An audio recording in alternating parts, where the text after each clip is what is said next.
Taip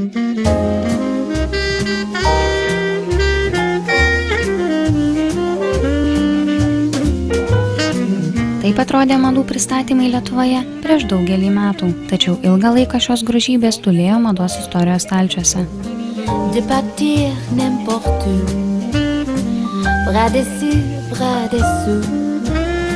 Šiandien ilgai slėptas vintažas atgijo.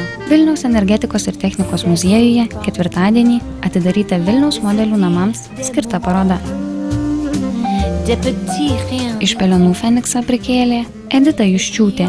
Vilniaus modelių namai yra svarbus tuo, kad tai buvo vieninteliai Lietuvoje, sovietinėje Lietuvoje modelių namai, kurie buvo sostinėje. Tai yra šiuolaikinės mados ištakos, iš tikrųjų, nes mada prasidėjo ne nuo 90-ųjų, ne nuo 91-ųjų, bet jau nuo 54 metų, kada įkurti Vilniaus modelių namai, kada pradėti kurti modeliai ir gaminti masinę gamybą.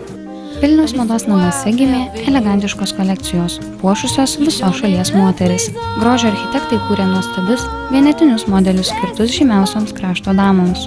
Vilniaus modelių namai buvo vienintelis mados diktatorius Lietuvoje. Tai buvo tai, kad jie kūrė modelius masiniai gamybai ir, tarkim, išskirtinius kažkokius eksperimentinius elitui. Valdžios vyrų moteris galėdavo ateiti ir užsisakyti rūbų ir iš tikrųjų tai buvo vienetiniai būtent joms skirti rūbai.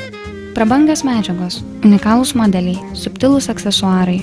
Vilniaus modelių namuose sukaupti brangakmeniai. Tad kur iki šiol slėpto šios brangenybės? Vilniaus modelių namų buvusių darbuotojų spintose. Kuriant parodą, kažkokią tematinę, tarkim, Vilniaus modelių namai pagaminta Vilniuje, tai patys tikriausiai to dalyko profesionalai yra tie žmonės, kurie dirba modelių namuose, kurie gali pasakyti, ką galima eksponuoti. Visais laikais mados pasaulis negailestingas. Mados diktatorių fotosesijos puikavosi vieninteliame tuometiniame mados žurnale Banga. Koks kelias laukia merginų, svajojusių pasiekti elegancijos Olimpo viršukalnę. Būdavo paskelbiamas konkursas, susirinkdavo merginos, jos būdavo matuojamos, kad atitiktų tam tikrus standartus, kurie buvo nustatyti Sovietų Sąjungoje. Tai buvo tiesiog antropologiniais tyrimais paremti standartai. Tiesa, teko girdėti iš Dalios Jurginienės, kad netgi gatvėje eidamas dailininkės užmatydavo kokią nors merginą ir pribėgdavo prie jos ir sakydavo, visai tu čia nieko tinki, gal norėtum ateiti į atranką. Tuometinis drabužio kelias į spintą nebuvo lengvas. Rafinuotų kolekcijų kūrėjai tuomet skambiai vadinti dailininkais modeliuotojais. Technikos bibliotekoje jie pasiimdavo iš užsienio atkeliavusių mados žurnalų, perspieždavo modelius, bandydavo pritaikyti detalės. Šių dizainerių tarpe buvusi meno vadovė Dalia Jurginienė, vyriausioji dailininkė Jolanta Talaitytė.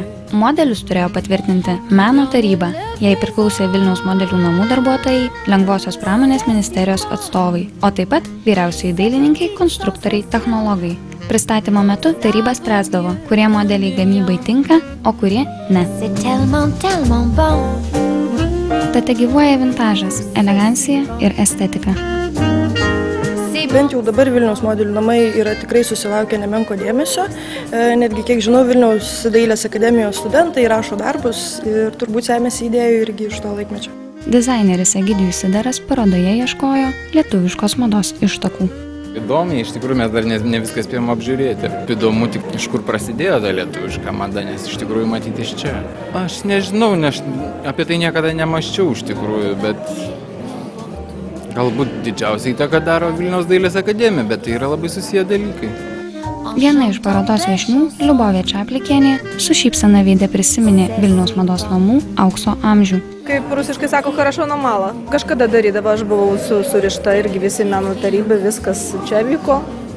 Ir mano veikla buvo priklausoma nuo šitų modelių namų. Man tai, sakysim, kaip ir jaunystės, labai smagus, labai faini prisiminimai. Meno taryba tai nuo mano darbovietės būdavo. Mes atvažiuodavom iš savo, kaip pasakyti, įmonių, pristatinėdavom, patvirtina, reiškia toliau kelias atviras, nepatvirtina, reiškia kažką reikia pakeisti, daryti. Oi, dabar, aišku, reikia prisiminti visus tos kriterijus. Aišku, buvo šiek tiek atsižvelgta į madą, bet kaip modelių namai buvo tais laikais labiau orientuoti, sakysim, kažkokią tą pritaikymą gyvenime, tai taip ir buvo, kad reikėjo ne vien tik tai galvoti, sakysim, apie grožį, kaip dabar galim sau leisti tokią malonumą. Arba kažkokią tai ekskliuzyvinę mintį. Anais laikais būdavo daug paprasčiau, todėl kad pasirinkimo žaliavos medžiagos buvo pakankamai, kaip pasakyti, ribotas kiekis, tai atitinkamai fantazijos reikėjo daugiau pajungti, labiau reikėjo laviruoti negu, sakysim, dabar. Vyriausioji mados namų dailininkė Jolanta Talaikytė apgailestauja, kad daugelis lobių vis dar dūlo stalčiuose. Vilniaus modelių namai turbūt tol, kol bus gyvi žmonės dirbę Vilniaus modelių namuose, tol mes juos atsiminsim, nes tai buvo, kelrodis iš tikrųjų madoje, Lietuvos madoje, Tarybų Sąjungos madoje ir, sakyčiau, drįsčiau teigti, kad ir europinėje madoje. Kelia didžiulę nostalgiją. Ir aš tikrai žinau, kad yra labai daug eksponatų dar neiškeltų į dienos šviesą, nes, neapdairiai Vilniaus modelių namų, tarkim, žmonės galbūt ar vadovybė, nežinau iš tikrųjų kaip ten buvo, neišsaugojo tam tikrų perliukų, tai ir pirmieji kolekcijiniai daiktai, kurie buvo siuvami iš tikrųjų labai aukštos klasės meistrų, tai ir papuošalai.